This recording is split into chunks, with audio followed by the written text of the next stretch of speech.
এদিকে রবিবার দুর্ঘটনার পর রাজধানীতে মেট্রো রেলের ৩টি স্টেশন বিজয় সরণি, ফার্মগেট ও কারওয়ান বাজার স্টেশন বন্ধ রয়েছে। এর মধ্যে গঠিত হয়েছে ৫ সদস্যের তদন্ত কমিটি। এ বিষয়ে আরও খবর জানাতে যুক্ত হচ্ছেন সহকর্মী মোহামিনুল খান অপু।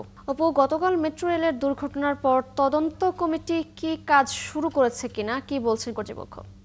চলমান রয়েছে। এটির জন্য তারা কিন্তু ২ সপ্তাহ সময় বেঁধে দিয়েছে এবং ২ সপ্তাহ পরে কিন্তু তারা এটি রিপোর্ট দেবেন। এবং ঠিক ১ বছর আগে সেপ্টেম্বর মাসেও কিন্তু এমন একটি দুর্ঘটনা ঘটেছিল। সেই ঘটনায় কেউ হতাহত হয়নি, তবে দুটি তদন্ত রিপোর্টই তারা পর্যালোচনা করে পরবর্তীতে কিন্তু এর সাথে কেউ জড়িত আছে কিনা সেই বিষয়টি তারা জানাবেন। তবে আজকে কিন্তু মেট্রো রেল উত্তর থেকে আগারগাঁ পর্যন্ত মেট্রো রেল চলাচল স্বাভাবিক রয়েছে। এছাড়া আগারগাঁ থেকে কারওয়ান বাজার হয়ে বিজয় সরণি, কারওয়ান বাজার, শাহবাগ, এই ৩টি স্টেশনে কিন্তু মেট্রো চলাচল বন্ধ রয়েছে। আবার শাহবাগ থেকে মতিঝিল পর্যন্ত কিন্তু মেট্রো চলাচল স্বাভাবিক রয়েছে।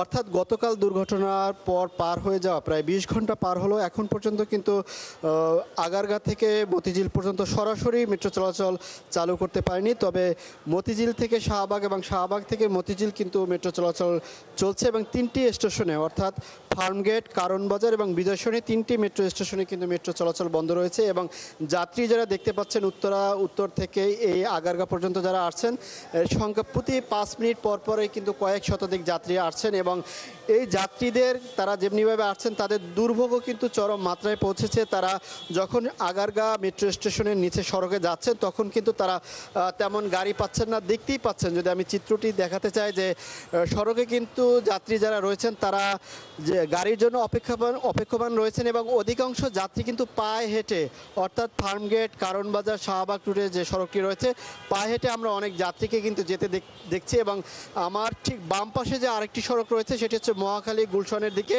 সেই সড়কেও কিন্তু যাত্রীরা যাচ্ছেন এবং ডান পাশের যে সড়কটি রয়েছে শ্যামলী, সেদিকেও কিন্তু যাত্রীরা যাচ্ছেন। অর্থাৎ 3টি রুটে কিন্তু যাত্রীরা আগারগাঁ নেমে যাচ্ছেন এবং যাত্রীদের সাথে কথা বলছি, তারা যেটি বলছেন, অর্থাৎ ২০ ঘন্টা পার হয়ে যাওয়ার পরও তারা কিন্তু এই মেট্রো চলাচল স্বাভাবিক করতে পারেনি। এর আগের দুর্ঘটনার পর কিন্তু ১১ ঘন্টা পরে মেট্রো চলাচল শুরু করতে পেরেছিলেন কর্তৃপক্ষ। তবে ৮ ঘন্টা আরও বেশি হলেও কিন্তু এই চলাচলটি এখন পর্যন্ত আগারগাঁ থেকে মতিঝিল সরাসরি চলাচল শুরু হয়নি। তবে শাহবাগ পর্যন্ত কিন্তু 3টি স্টেশন বন্ধ থাকার পরে শাহবাগ থেকে আবার মতিঝিল পর্যন্ত কিন্তু মেট্রো ট্রেন চলাচল করছে।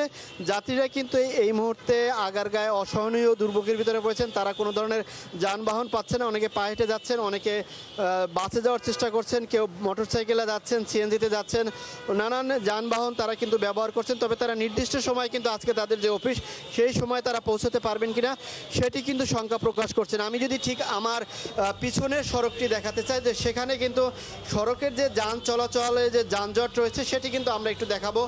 যে যান চলাচল এবং যানজট যেটি রয়েছে সেটি কিন্তু তীব্র আকার ধারণ করেছে, থেমে থেমে কিন্তু গাড়ি চলছে এবং এই মুহূর্তে যাত্রীর যেমনি গাড়ি পাচ্ছেন না, তেমনি সড়কও কিন্তু তীব্র যানজট ধারণ করছে। মিরপুর ১০ থেকে আগারগাঁ পর্যন্ত যে সড়কটি রয়েছে সেই সড়ক আমরা ফিরবো আপনার কাছে, আপনি সঙ্গেই থাকুন, খোঁজ খবর রাখতে থাকুন। দর্শক, গতকাল মেট্রো রেলের দুর্ঘটনার পর তদন্ত কমিটি গঠন করা হয়েছে, সে বিষয়ে জানাচ্ছিলেন আমাদের সহকর্মী মোহামিনুল খান অপু।